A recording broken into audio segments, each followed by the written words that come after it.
ஆ எல்லோருக்கும் வணக்கம். நான் தமிழ்நாட்டுக்கு சென்று வந்தேன். அங்கு 4 நாள் தங்கியிருந்து என் மகளுடன் 4 நாள் ஷாப்பிங் மற்றும் கம்ப்யூட்டர்,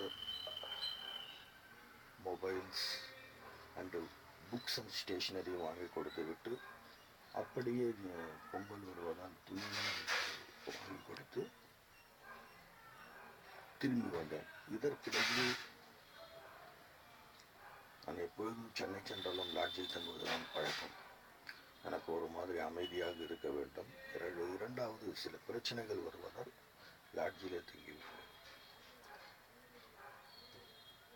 காங்கிரஸ் ஆஃபீஸுக்கு சென்று அங்கிருந்து நமது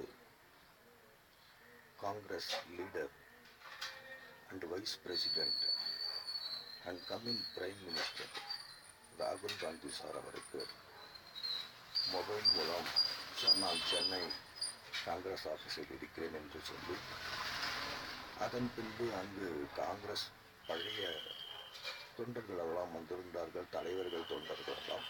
அவர்களுடன் நான் இதுபோல் பெங்களூரில் இருக்கிறேன், நான் காங்கிரஸுக்கு மிகவும் தேவையான ஒரு நபர், நான் எலெக்ஷன் நிற்பது எல்லாம் பற்றி நான் பேச விரும்பவில்லை. ஏனென்றால் அது பெரிய தலைவர்கள் சொல்ல வேண்டிய ஒன்றும். எனக்கு அதை பற்றி இல்லை. இந்த தடவை காங்கிரஸ் வருகிறது.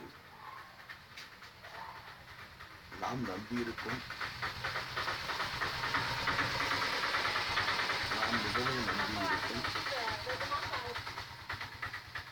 இந்த லோக்சபா எலெக்ஷனில் காங்கிரஸ் தமிழ்நாட்டில் எல்லா இடங்களிலும் வெற்றி பெற வேண்டும்.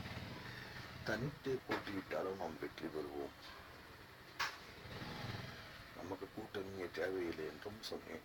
அப்படி கூட்டணிக்கு யாராவது வந்தால் அது நமது லீடர்